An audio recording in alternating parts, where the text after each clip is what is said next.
Okay, let's see some people coming in. Uh, oh, there we go. I had a bit of a delay. Did you have a delay on who's coming in there, Dawn? Yeah, a little Yeah, bit. man. Yeah, man. Um, you know what? We're way ahead of ourselves here. This is going to look great on the recording. Us just going backwards. Um, okay, so Dawn, what'd you do this morning? Well, the first thing I do every day is I make my bed. Girl. And I never used to do that. I started that about a year ago because I was like, you know what? I need to get up and accomplish something immediately when I get up. Feel good about it. So I did that. And then I made myself a yogurt and some yogurt and granola and some blueberries. What about you? Well, I was a bad dog. As you may have seen in our Slack channel, instead of catching up on some work, I saw these kind of tall bar chairs. So we're living in an active lifestyle community that went through, right? But it went through a hurricane. So we don't have our own place anymore. We're renting from a guy and he got the house ready, but not a lot of furniture. We Okay. live outside. So I'm scrounging stuff. So I saw these bar stools this morning and I literally jumped in my husband said all he could hear was golf cart tires squealing. I ran over, I grabbed those, and then I spray painted them a Oh, really yep. And cool them tropical and color. you. So Oh, that's what I did instead of working this morning. I also went for we went for a big walk with our dogs and all that kind of stuff. But I make my bed every morning too. Don't you feel accomplished? I do. I feel like I'm already killing it before I even get out of my bedroom. Yeah. What we do here too is to make ourselves feel like we live in some sort of resort, not just here, but at home every night. Before we get, too far into the cocktail hour, I do a turn down as well. So we make the bed nice in the morning and then we do a lovely Oh, turn down in the evenings. wow. You're going above and beyond. Yeah. And actually, I'm not sure if she's here. I'm not seeing her right now. She was in here yesterday, but Tiffany Stewart does a turn down every night as well. Okay, good to know, Tiffany. That's a little fun fact about Tiffany, I guess, huh? Fun fact. And Debbie, her husband makes the bed every day. I think you really do start the day off on the right foot. So good work, Brolin. Hey, you know what? Gotta get it done. It's a routine. Get my water. Like I got my Effie Camp cup today. Camp cup. That's Yeah. fun. And make my water, make my yogurt, get out in the office and start doing tax return. Bang, doing them. Okay. Oh, brush my teeth. That's a good idea. Yeah, She brush brushes your her teeth teeth, before right? meetings, even though they can't smell my coffee breath. But That's yeah, awesome. actually, I really set routine. I get up in the morning. I brush my hair and I drink 5 ounces of water. I brush my teeth. I drink 5 ounces of water and I wash my hands and face and drink 5 ounces of water. Then I go make the bed. Mm. So, anyways, Well, we we should. talk about workflow. That's my That's what we're workflow. talking about. It's Yeah, personal workflow. yeah, man. Yeah, Should we man. also talk about workflows since we've only got an hour here and Let's do it. we got some content to get through here? Yeah, I think so. Do you want to do you know it'd be fun? Okay, so we're gonna do what we're supposed to do right now, right? Okay, Today we'll do we're that gonna wrap first. up the 3 day challenge with getting your team on board and analyzing your software readiness. So we had the big bold statement, Dawn, right? Yeah. Start with the big bold statement. So that's what we're planning on doing today. I know Financial Senses Tosin is listening. Tosin, wish us luck. You put us together though, right, Brolin? Yeah, this is on you, Tosin. So totally on you. So that's what we're supposed to do today. Um, I wish your slide was first. So you go ahead and describe me as you see fit, and I'm going to Oh, describe you as I see fit. wow. Well, I see Kellie Parks as somebody who has been for many years giving back to the profession and helping us all understand that if we can run a cloud-based firm like Kellie does, then we can be a better professional, a better value add to our clients. So, Kellie, you are at the forefront, kicking butt and taking names out of Canada, yay? Eh? Yes, but I also work in the States. Yep. She also works in the States, and you'll see her running around conferences like a madwoman. But Kellie has been a phenomenal, just somebody I've looked up to, and she's taught me so much and helped me support me in the many things that I'm doing. And I want to be here to support Kellie and everything that she's doing. Wonderful human being from Canada. Damn, Brolin, I didn't see that coming, but thank you. Of course, you know, So for anybody who doesn't know, some of us, especially the trainer writers for Intuit, who have been together a long time, we are real life friends as well at this That's point right. in our life. And I got all the love in the world for Dawn, who is possibly the most genuine human I know. Oh, that's And very kind. so there you go. And Dawn is, I would say, the last couple of years, the master iterator on her business. You decided you wanted it to take a different direction, and you went full in on that direction, didn't you? Yeah, I did hardcore. Yeah, Yep. hardcore. So Dawn has about 1,000 things on the go where she is also giving back to the community. So if you are part of the partner councils for all of these apps, a lot comes out of those for the rest of the community for sure. That is huge give back. It's a lot of time on a lot of our parts. And Dawn, you've been on a ton of the advisory councils. I'm not even seeing them all here. Yep. You have been a top pro advisor for whatever. Is that about right? See, it feels Um, like it. yep. Dawn has the designated motivator, which is great. That's her big give back. Dawn and I both work with a lot of the app partners, not just on their partner councils, but in the background. So Dawn's Absolutely. doing a ton of that work.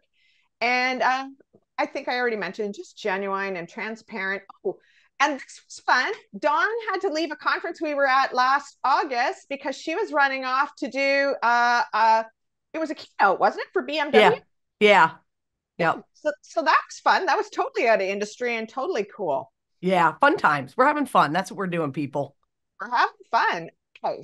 So uh I I am at a new location and my computer is being a little glitchy. My slides were jumping around yesterday. Do you want to tell everybody what the agenda is, Dawn? Yeah, sure. I'm happy to do that. So today we're going to talk about training your team on your firm's systems and processes. Now we talked about the mindset of having documented processes on Tuesday, and then yesterday Kellie did a fantastic job of really laying out the thought process around it. We're going to talk about software readiness, and we're going to have some Q&A, and hopefully you guys are going to be in the chat, communicating, keeping us posted, putting the Q&A if you have questions, because we're here for you. We're not here just to babble and oh yay, me and Kellie. This is about you, not us. So we want to make sure we're answering anything we can as we go. So let's jump right into it because this is really important when we got to train our team. So really critical. Hey, so we're going to work on training our teams on our firm's processes and systems. And I want to reiterate what Dawn said. This is not Dawn's and my session. We're hosting it. But yesterday there was a lot of good points and questions. And if you have ideas to add, we'd love to hear your ideas. It doesn't just have to be questions. We love suggestions. Mm-hmm. There's three things I think you really need to hone in on when training your team. And the first one is creating engagement. You need to make your team feel like it's a part of it. The second thing is if you have all of these processes set, you need to create easy access for your team members. And then I think you need to lean into technology to get some of that done. Yeah, absolutely. So I'm going to carry on with some of this, and Dawn's going to do the back end on the next section. But Dawn, you're going to riff in with me, Oh, right? you know it, Kel. You Yeah, can't keep babe. this girl quiet. I'm a psycho. uh, Oh, okay. So I'm going to answer Elaine's question. We have a fast way to set it up? Yeah, actually, if you go to my website, comwaters.ca, there is, and I didn't get the link. There is, if you go to templates, there are free templates on my website. And on those free templates, there is a setup Financial Sense. It is proprietary to Financial Sense. You can't open it on your computer. You have to import it into Financial Sense and then open it in Financial Sense, create a test client, open it in Financial Sense, and walk yourself through the process. Financial Sense is in the process right now of improving it because there has been so many feature updates. But for now, go to comwaters.ca, go to my templates. There's a link there, and then look for free templates, and it's the Financial Sense template for setting up. And I think that that's a good way to get started right now. Yeah, absolutely. So Oh, I good. think Donita gives you support, says it's awesome. That's great. well, thank you, Donita. Okay, so what we need to know is, can they access everything? So you're going to build these great systems, and then are you going to make it frictionless for your team to access them? No, not the white paper. I'll put it in. It's under free templates or it's under Financial Sense templates. When I'm talking, you can go look. Okay, right. Can they access videos, anything related to how you want them to get stuff done? You need to reduce the friction to them not knowing what to do, and you need to build confidence in knowing where information is stored. So I do this in a couple of ways. My team, can you see my Financial Sense dashboard, Don? Yes. All right. So we actually link in. Now, this is a test client, so it is not set up as well as it could be. So just bear with me. But we have created an SOP. We created the SOP in a slide deck. And then that SOP is a resource in a couple of places. It is a resource linked into Financial Sense. So all they have to do is open it.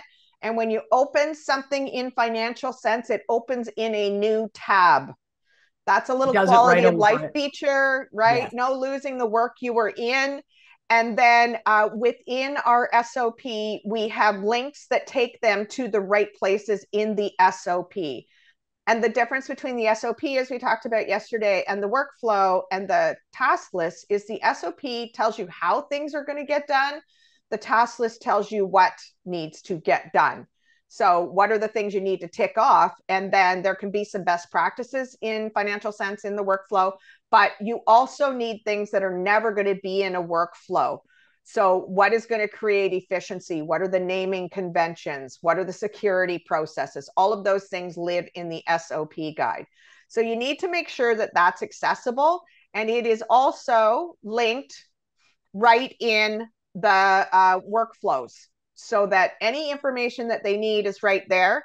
And one of the other things that I like to link in here is we utilize the notes in Financial Sense heavily, but you want to make sure that you can access them easily. So essentially what you do to create a link that you see opens in a new tab is you copy the URL bar. Sorry for anybody who was here yesterday, but I know there's people that weren't. And then you create a new resource and just call it notes. Add the URL. You can add a URL of anything. Kelly, I just want to make one really good point is that what I like, the really great thing about, and we talk about the cloud-based tech stack, right?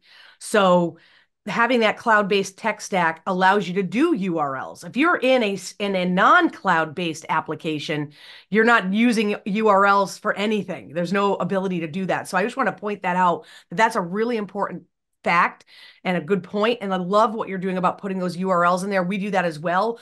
Or things like, well, we're actually getting rid of LastPass because of Financial Sense. We used to use LastPass, but let's just say you have some other password tool that you're using and you're not using it within Financial Sense, which if you're in Financial Sense, you should just simply get everything all into Financial Sense and cancel that subscription because you no longer need it, which is awesome. And so, but just knowing that, you have the ability to stick URLs in anything, in notes, in their notes as a client. We do a lot of that. So we have links to Smart Vault, all those kind of things that we have where we want to get to certain things. You can put them in within projects and tasks and all that stuff. So I just want to kind of comment on that because that's really powerful. Super powerful. And what's interesting now is there's universal search.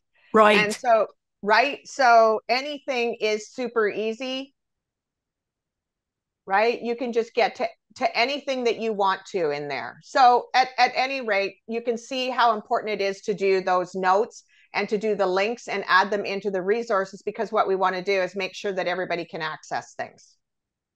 Yeah, absolutely. Yeah. One other thing too, Kelly, I think people, as we're going through this, understand that, yes, Kelly's got this already all set up. Take your time. The key is you've got to invest some time in getting these things set up. And you also have to be patient with your staff.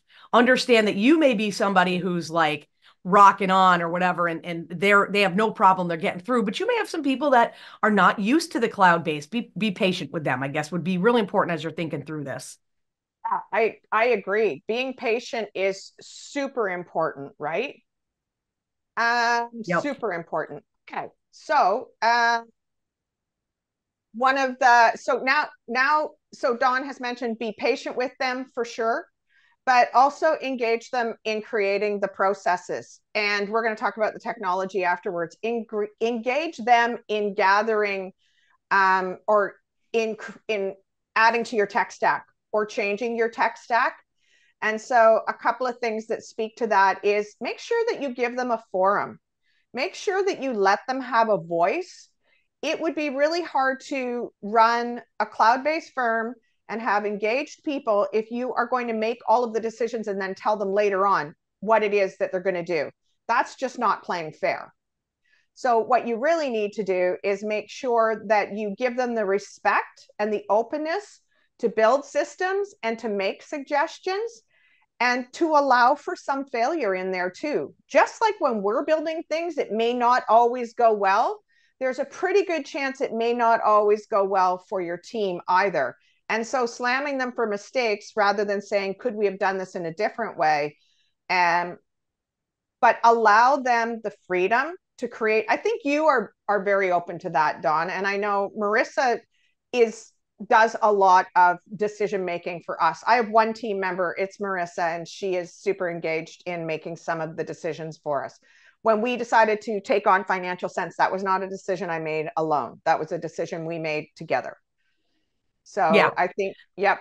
That's important, and certainly I love the gamify. That's probably my favorite one, Kelly, because I am all about competition. Like my life is a competition. Right. Every bit of it, it's just inside my soul. It's how I roll.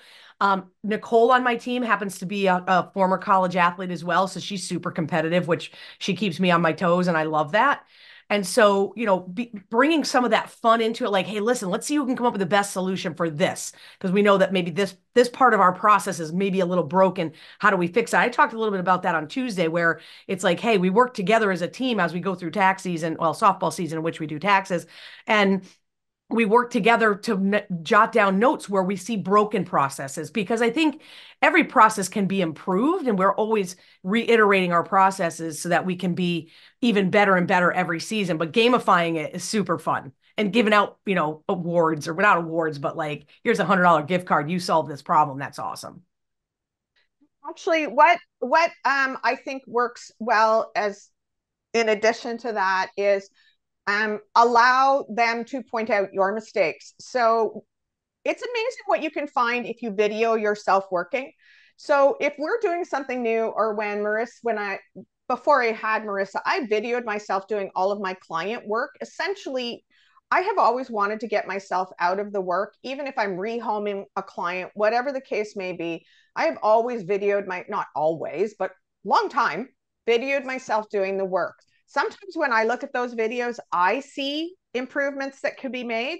But interestingly, when I sent one off to Marissa on a change we were making in a client file, she messaged me back right away and said she had a way better way of doing it than I was doing it. It was related to the VAT tax up here, GST, and I totally missed the boat on it.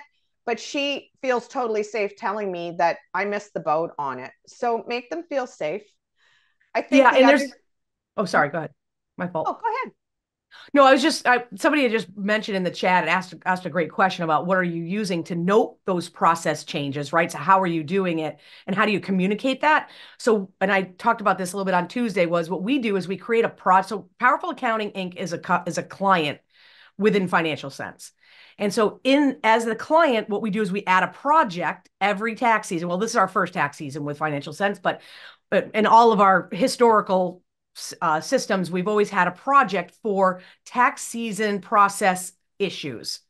And so what people will do is go in and they'll create that project, and then they'll add a task underneath the project. They'll say, okay, the time tracking tool isn't working for me, that's not true, but let's pretend we were having issues with time tracking, or that's a silly example maybe. But so maybe Nicole's like, you know what, I wish we could have this happen or that happen or whatever. She'll put a task in Financial Sense under that project.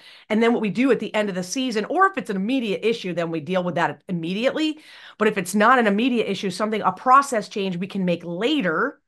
And so what we do, she makes the task. So what is great about the task is then we sit and we look through the tasks, And we go, okay, Nicole noted this task, but who's going to solve for it? And there's only 3 of us here. So we're like, all right, we have a meeting. Who wants to tackle that problem? Or who thinks they have a solution to that or wants to kind of figure it out? Or do you want me to do it? And I always offer it out to them first, and then they come back to me. And then what happens, that task doesn't get closed until the problem is solved. So it stays open until we resolve it. And that's just been a really great method for us to utilize. So Okay, so I'm going to totally take that. Thank you. Mic drop. got it. We are not using that in that way. And we don't have anything going on in particular right now, but we do have a couple of notes in here. We are building out this section now. And so I think I'm going to add those in. Right now, this is just, it's been light use, but I am saying create a client. And then I did this before there was universal search. I put a 1 in it, so it was the top thing. It was, Got it.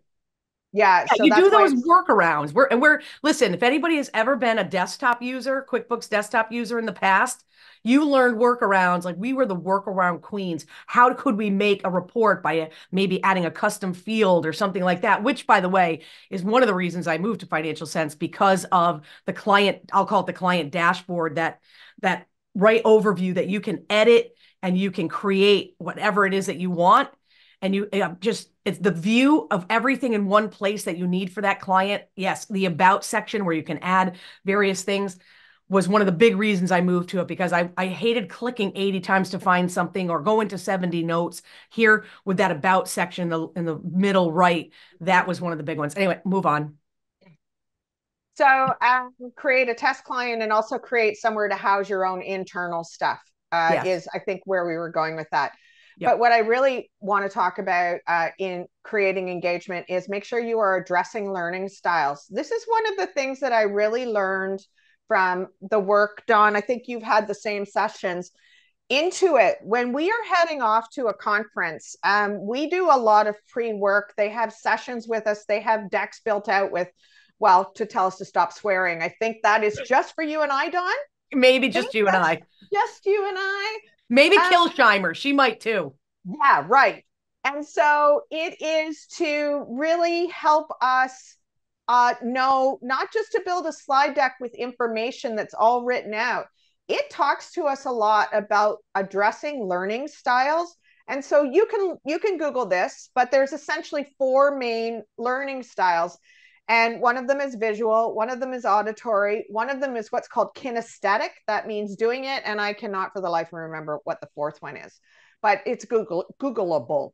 And so some people also have some visual issues or auditory issues. So I personally like using videos to ship around because they're asynchronous. You can really see things live, but I don't like watching videos very much. So when people are posting videos on LinkedIn or wherever it is, I generally don't watch them because I don't love that learning style. I have more of a reading style, and I definitely I'm a visual learner, but more from like static visuals.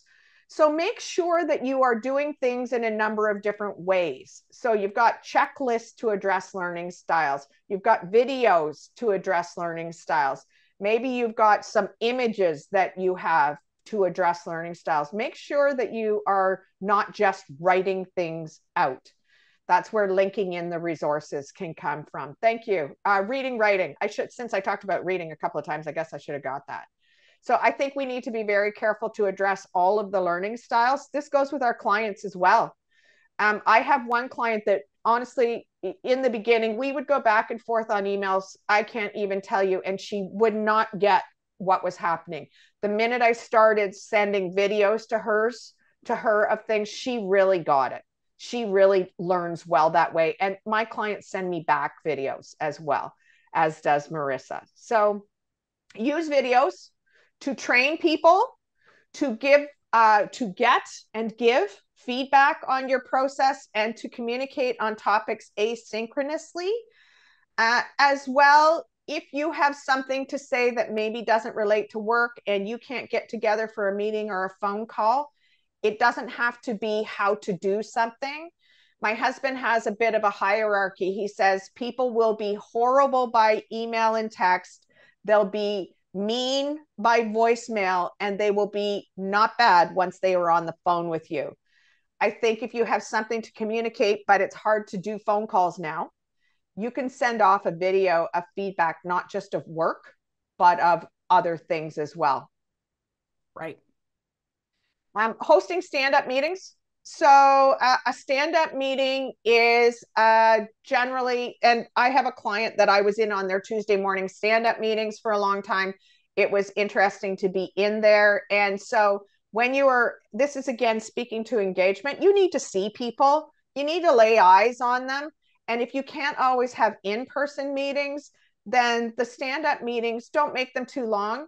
Have an agenda, but make sure you are also engaging with them on how they're doing outside of work. Just like we started off the conversation this morning with what did you do this morning?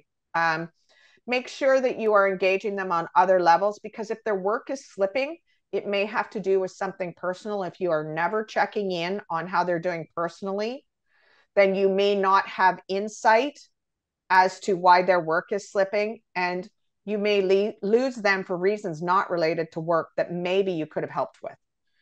So I think it's really important to check in on how they're doing outside of work as well. I think you are great at that, right, Dawn? You guys do a lot of that, don't you? Yeah, I'm like, especially with clients, especially as a matter of fact, we had a wellness check with a client yesterday. Not really like a serious wellness check, but we were concerned about her in what her cash flow situation. And so we got on a just a FaceTime with her, myself, Nicole, and the client.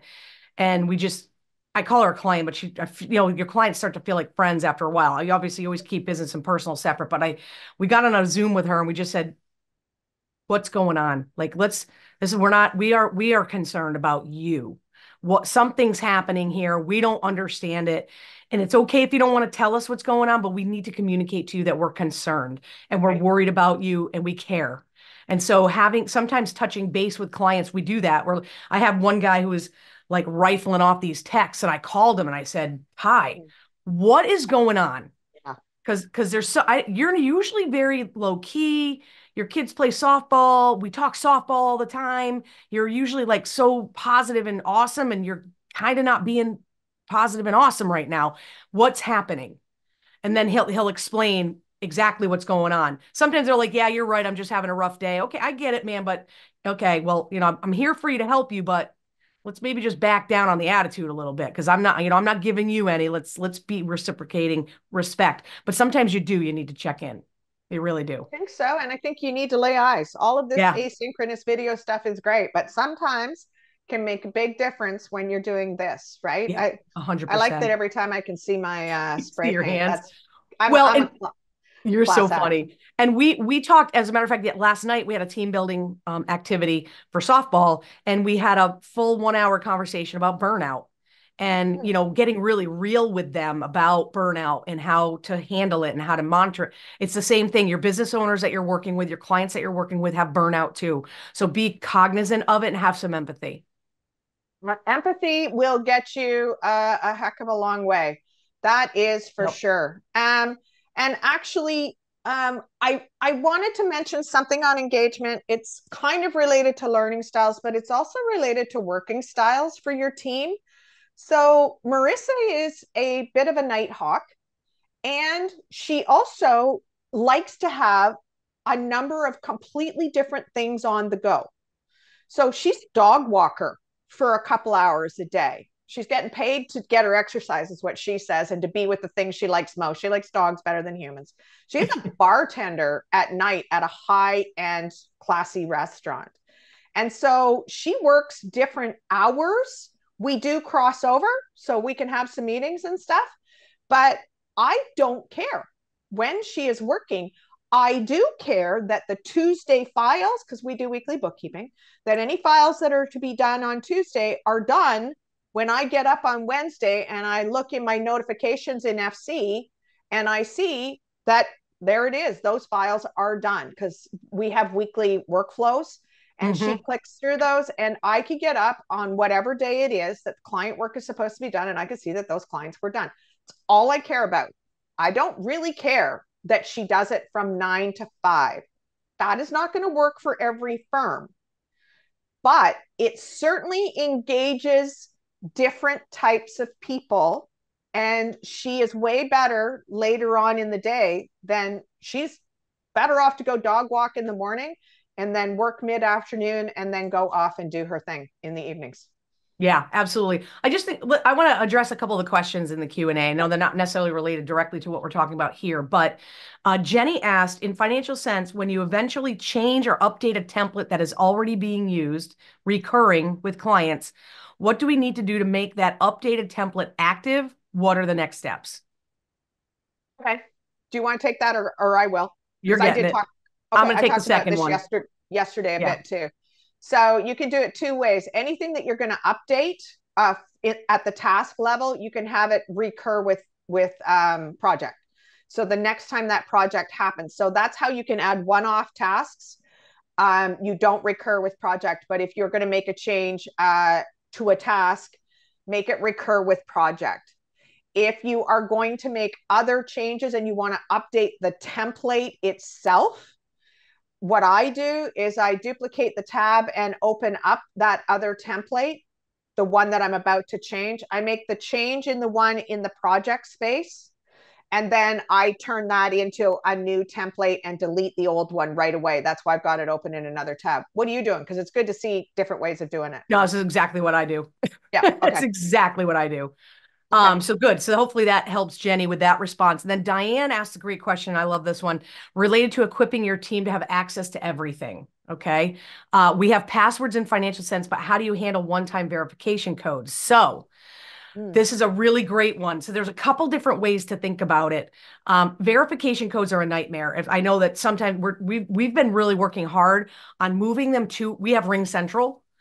And so we're moving to move them towards Ring Central that we all have access to so that codes all go in one place. So we've been working on that. And so, if it's hard because verification codes, we know when sometimes they go to the client if we're working on client work, for instance, but internally between Nicole and I, and that's why we had to change it because she would be like, hey, can you get the code? I'm sending you a code for Capital One or something like that, whatever it may be. And it'll come to this phone. This phone doesn't leave this office unless I'm taking a work trip. And this is where the codes were going to. So if I'm at practice, guess what? Nicole's out of luck. So we had to make a change where if they're just coming to one person's phone, then nobody has access. That's one way. Or if, let's say you have maybe like an info@powerfulaccounting.com email address that everyone has access to, you can have your verifications go to an email if that's applicable. And so a couple of different ways there as far as that goes. But yeah, for sure, verification codes are a hot one. What do you do? Oh, we do a couple of things actually, and I think we are going to move to a VoIP system as well, a VoIP phone system for the codes. Although I would rather have them go to an authenticator rather than be sent, because anything that's sent can be intercepted. But we got to do something here, right? Yep. So Marissa and I'm grabbing my phone as if I'm going to show you what I'm doing. I'm not doing that. So we do a couple of things. And by the way, I do still use 1Password. We use it in combination with the Vault. I do not. I could. Marissa and I each have vaults. We could share 2FA codes in 1Password. I think that is like, the password generators can already be a bit of a keys to the kingdom if you don't have a strong password to begin with. But I think having your 2FA in something like 1Password is just ridiculous, right? So we don't use that. What we use is an app called Authy. Authy can go on multiple devices and it syncs in real time. But Authy doesn't support, not all apps are on Authy. So what we do is we generate the backup code. When you go and you set up 2FA, so we copy those backup codes and they go in the vault in FC, and then Marissa can work her way through. And when she's getting down to the last few, I will do a 2FA reset and put those codes back in there. So we are using backup codes as one of those. But one of the things that I really want to say is, if by and large the client is going to be the one receiving the codes, then we have them accomplish that work. So our clients are and they get a reminder on Monday mornings from FC to go in and update their bank feeds and make sure they're connected, because we really only need them fresh at the start of the week. And that mitigates some of that problem, is putting it back on the client to fix it, whether it's their admin person or whoever. Yep. Yeah, so the client stuff where we would be sharing them, that's got to go back onto the client as far as we're concerned. Everybody does something that works for them. But Authy, oh, thank you to whoever said Auth, spelt it in there. Eloise. Yeah, Authy is available on multiple devices, but it is not supported by every app. Like Google Authenticator, you can guarantee there's one, but it's not available across multiple devices. So here's another great question for you. I'm throwing one back at you. I know we want to get to the slides, but I love the interaction. I want to answer what people are talking about in the chat or in the Q&A. So Z, love you, Z. Z asks, when tracking time, does Financial Sense pick up the name of the client and the title of the task? And the reason I'm asking you is because we don't track time. Well, we don't track time for billing purposes. We track time for other things, but so I'm not sure how that works. I don't track time for billing purposes either. Sorry, Z. Sorry, Z. We'll get you, Tosin maybe can get you an answer. We went through a short phase of tracking time when I was re-niching in December to see what capacity was going to look like, only to see how long it took us to do stuff, really. Yep. So sorry, Z, I'm of no use. So can I answer Jenny's question? Do you do the majority of your firm communication on the notes link? No, actually, firm communication for us is in two places. We can at each other in here. So it is in here would be where we would do it. I'm not going to do that because that drives her crazy when I do that.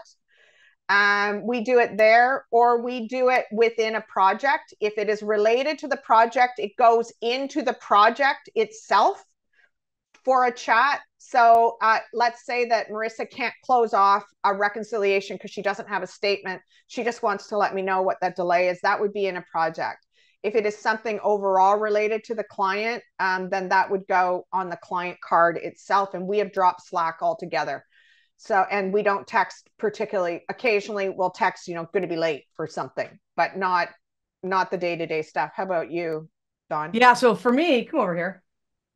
So, one of the benefits of coaching is you get a personal assistant too. Hello. This is my girl, Emma. So Emma's making sure the house is taken care of and the office is taken care of and the shredding is done and all of that stuff and buying rugs and stuff so that I can do this stuff. Yeah. So Emma just want to say hi. Yeah. Hey, Emma. Hi, how are you? Going to practice. Going to practice. All right, I'll see you there. Okay. Right. Good stuff. We already answered Jenny's question. Keep going, Dawn. Okay, cool. Oh, Jenny's saying, everyone's saying hi. She's just such a sweet kid, man. She's a sophomore, so I got her for 2 more years, which is great. Okay, so I would like to address a question in here from Pablo. What do you use to collect client ACH information? So, Pablo, really great question. How I used to do it, I used to collect payment with a payment authorization form. So I would send it, and I would use DocuSign for that. So I would put a template, a payment authorization form template in DocuSign. So historically, we would collect people's payment information in order to get paid. We have changed our process. I'll use Canada's language there, using Ignition. So my process now is I don't have anyone's credit card or except access to obviously to their statements. So I kind of do have it, right? But we go ahead and we use Ignition, which will collect that ACH information. You can choose to not accept credit cards if you want, but for me, it's just such a better platform, and I'm not having my hands on someone's payment authorization, people's payment forms, and it tracks at the expiration for credit cards because we do accept credit cards. It'll let you know if things bounce. So you can do one of two things. If you still want to collect ACH or credit card information from your clients, do so securely through an app like DocuSign, Right Signature. Liscio has you can do it through Liscio. You can do it through, I think you could probably do it through Client Tasks within a Financial Sense if you wanted to as well, but it'll be a fillable form.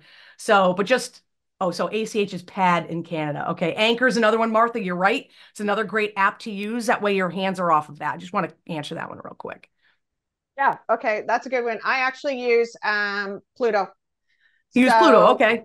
Yep, and I use for project work. It is I can either ship them off a request in Pluto if it's an ongoing client, or I can use QBO payments or Stripe. I got it coming in from everywhere, man. I Yeah, have pay so me many. however you want to. That's what I'm about. Just So Linda put in pay here me.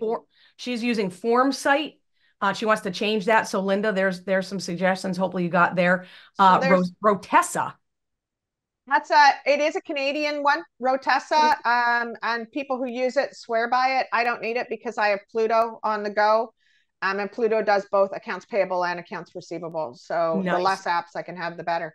Yeah, Okay, Susan said Rachel, Biller new Genie. technology choices. Yeah.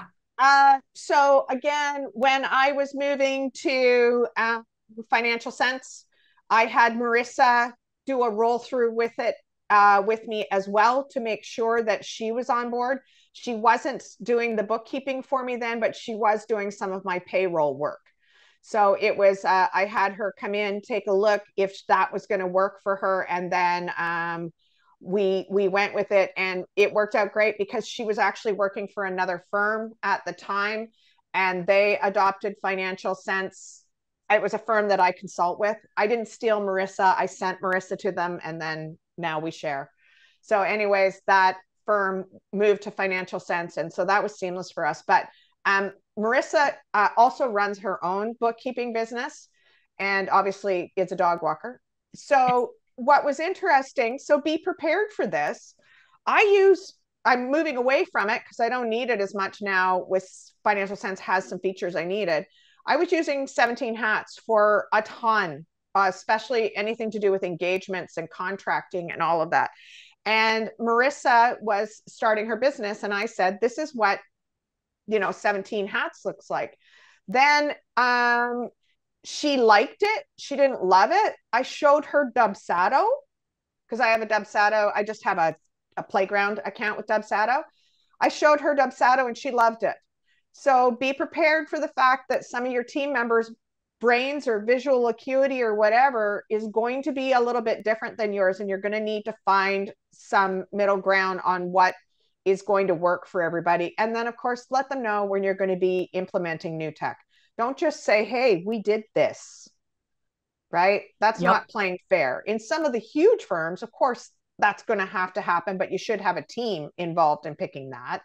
But if you are a smaller firm of under 25, man, I would make sure that I am engaging everybody. This is what's coming down the pipes. What do you think? Send them off a link to it, whatever the case may be.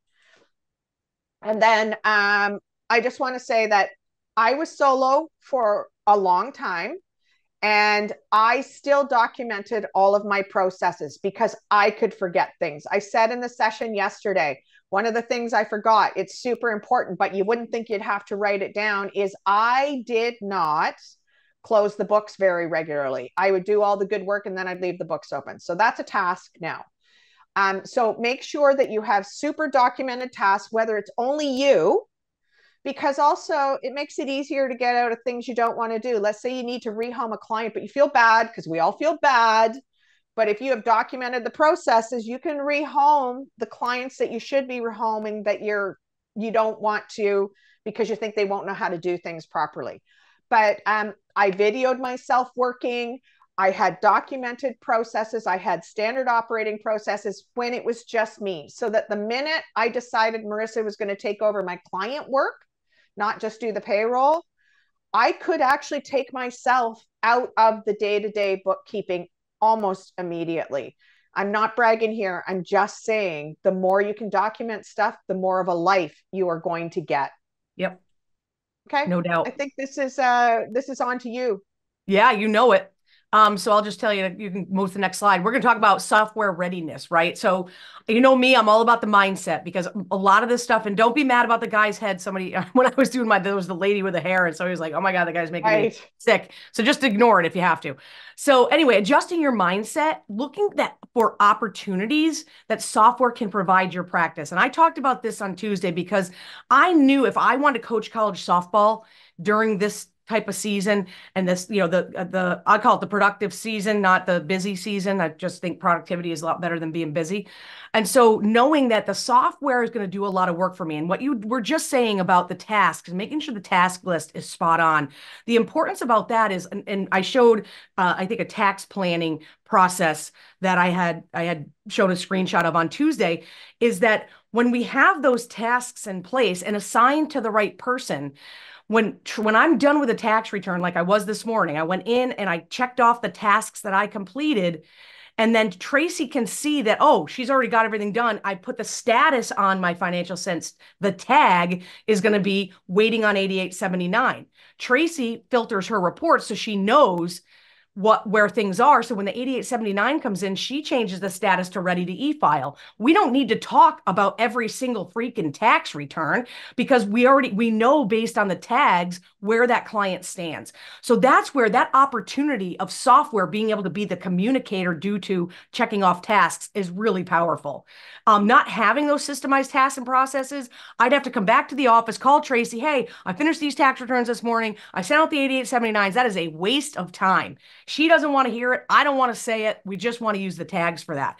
Those certain processes and tools to handle that season are critical. So knowing we've got to be in a position to do that, right? So think about instead of reactive problem solving, we're going to be proactive planning. That's the key to utilizing the technology, using it to leverage the software to achieve your goals for the client. So this is all about us here, right, people? So we want to make sure we're ready for that. You can go to the next slide. So as we're working through thinking about it, we need a checklist for assessing that software readiness, right? So functionality is critical. Does the software provide everything? Probably not. I have not found a software that does absolutely everything it should do all the time. I don't know if that's even possible. But at the end of the day, it should be those, we talked about this again on Tuesday, is those must-haves in that software. Does it have those features, the necessary features that you need for your tax prep, for those of you that are tax prep people? Okay, for those of you who are not, you can ignore that part. But including like income calculation, deductions, credits, forms filing, does the software provide all those features for being able to get through all of that process? I'm going to say process because it kind of makes me giggle. We do have a player from Canada on our team, as a matter of fact, from Canada. And so thinking about that software readiness, are there specialized features for handling certain tax situations, self-employment income, rental properties? So as we're going through that checklist to make sure we have all of those pieces in place, and a lot of times in the project, in financial sense, you'll see that we'll put in there the way we name the project is really important. So the naming convention in financial sense and how you set that up so that we know it's an individual with a Schedule C. You can read the title of the project and know that there's a Schedule C in there, or there's a rental property. So you utilize the software in the tool for, again, productivity in the way we're doing things. Oh, hold on a sec there, bud. You've got the slide deck. Put me back. Okay, but just 2 seconds. Oh, you're going to show me something. Okay. Yeah, so the naming convention matters a lot. So this is this is ones that I sell. But you can see that I have named them very succinctly, but especially so especially now with universal search, but you can't find anything properly if you don't name it properly. And so be ready to scale. So bookkeeping is always BKB apostrophe G. Onboarding is ONBG or something. Year end, get ready for it, is YE. And then so it would be bookkeeping dash client name dash what the template is. You are singing my song here on naming conventions. They are so important. So important. And then thinking about software support, different types of things. So and that's where this whole piece right here for me is all about naming conventions in financial sense and consistency. Just like in SmartVault, to give you an example, my permanent document storage solution, we have consistency in the naming of the folders so that people aren't searching for where things are. We nailed that down probably 6 or 7 years ago, where we started to make them very, very consistent. And that allows for the brain to be able to recognize that name and know it knows what to do because of the naming convention. So you can go to the next slide. but definitely something that we think about. So integration is really important to me. And I showed you the playing field on Tuesday, my playing field where you see things are all integrated, because standalone systems are really tough. And one of the things I love about Financial Sense is Shahram is all about the integration. There are some apps who don't want to open their API properly. And when they don't open the API the right way, data is transmitted incorrectly, where you're having to go in and fix things because things are coming in wrong. So does your tech stack have integrated systems? So obviously we know let's just use QBO and Bookkeep, for instance. So QuickBooks Online, and I have a client who has a Square account. I want Bookkeep will go in, it will grab the information true as it is, put booking sales in QBO for us, and then after the fact payments in there as well. Ignition's another solution, and I bet Pluto does this too. Ignition posts the invoice into QuickBooks, and so immediately, and then when the payment is funded, then they offset the invoice with a payment. That's proper accounting. That's good integration. Using Financial Sense with SmartVault, for instance. Another great thing, when the documents come in, they're going to push them into SmartVault for you because Financial Sense is interested in integration, but all of them are not. So as you're picking software, think about that. Make sure you communicate and say because you know what, Kelly? They all say they integrate with QuickBooks Online. They all say they do. Okay. And so Tiffany, who I've mentioned a few times, here in Canada, our ADP integration is different than yours in that you know what the integration is? Because we got on a call with ADP because they were swearing there was an integration. No, there's a journal entry that we can download and upload. So be very careful. That is not an integration. I know in the US, the integration is tight. It's tight. Tiffany, you here. Okay. So there she is. Tiffany and I, we went around in circles. We wasted too much time with ADP that in Canada, them swearing there was an integration, but the integration literally, as I just said, was you could take a CSV and download it, and then you could upload it into, if you mapped it properly. Yeah. So, be careful of what the integration is and be careful of one-way versus two-way integrations. Yes. Because if it has a two-way integration, that means the information flows out of QuickBooks Online and then back into, like you just described with Practice Ignition. Pluto is another one. Any of the e-commerce ones like Bookkeep are. Mm-hmm. I would be very careful with those. They're magic. Make sure that you are using a backup app with those ones. I use Rewind. It's really the only one for QuickBooks Online. Make sure you're using a backup app because it can overwrite data. Yes, 100%. And Book says his paycheck's any better, and I'm just going to say absolutely not. As a matter of fact, they're worse. ADP, at least, they're like for Canada. For US, ADP, I process my payroll in ADP. It goes into, I don't even deal with it. Because, and you know, the other thing, too, that makes me crazy is people rely so much on online banking bank feeds. I've seen a file where somebody's sending invoices out to somebody that let's say that they wire the money into the bank account. They just accept it as a deposit. They don't offset the accounts receivable. It makes me a lunatic. People become talk about undeposited funds, right? Don't get me going. Don't get me going. Open AR, Open AP, those bank feeds need to be managed tightly. I think we're preaching to the choir here, Dawn. Yeah, we are. Oh, we got to keep going. We only got 10 minutes. Right? Keep going, girl. Yeah, keep going. Okay, next slide. Let's just keep going. All right. So obviously, thinking about interface and experience, we talked about that.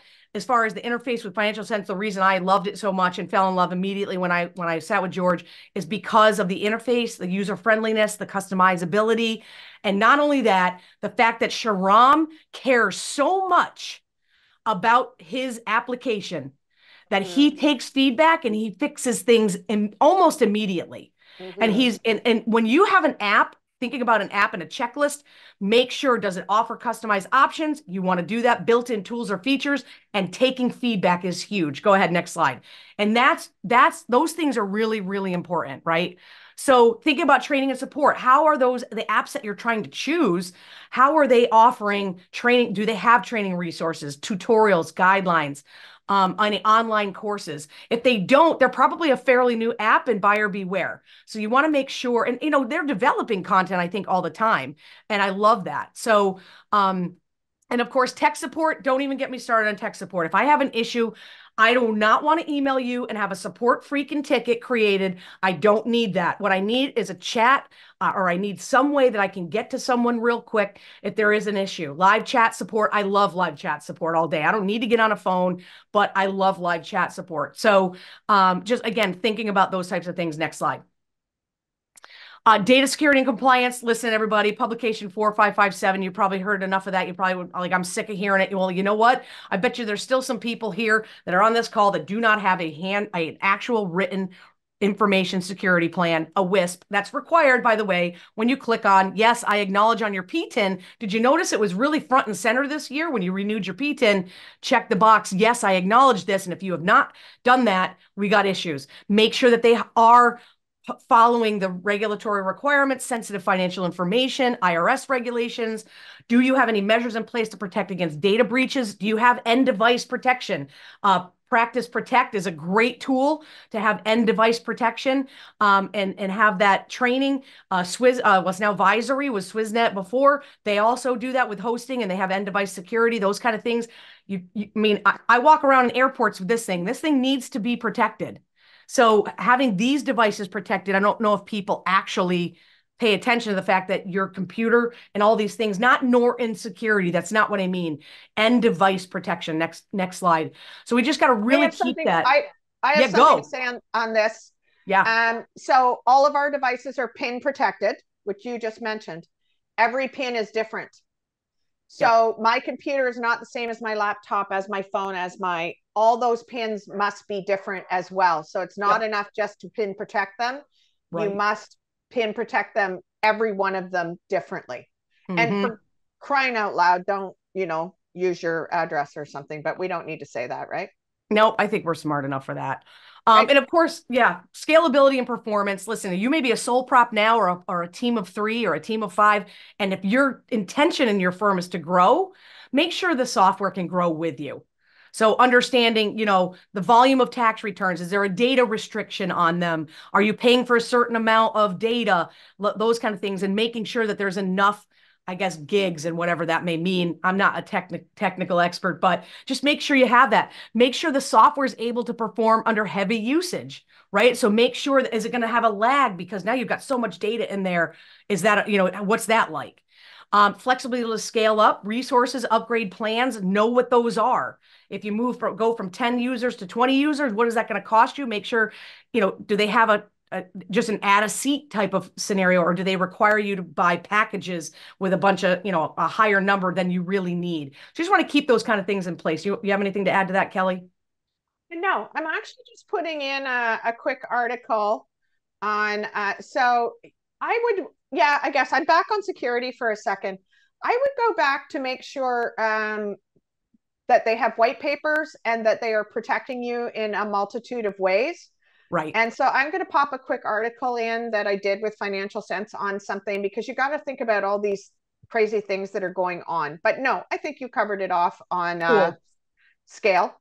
Yeah. And then the last one, backup and disaster recovery. Make sure you have that. Like you said, rewind, Kelly. Whatever it is that you need to make sure you're backing up. And I'll give you a simple, dumb example for me, and this happened recently within the last 3 weeks, is that my Google profile got blown out I say it's in my hosting solution. Somehow the Google profile got blown out and we couldn't get it back. And apparently you're able to back up your Google profile and with all your links and passwords and all that stuff. And Google hates me and I hate Google. So we're, Gmail, like the Google suite, just, I can't.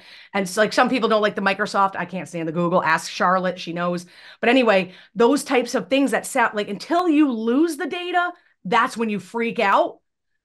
Try to prevent it as opposed to having to react to something like that. So make sure you have redundancy measures, restoring data, all those kind of things. Next slide. And of course, we always talk about cost and value. You understand that apps are going to cost you money, folks. I think the accounting industry and attorneys, who I think make a pretty good dollar, which at least you better be charging for your value.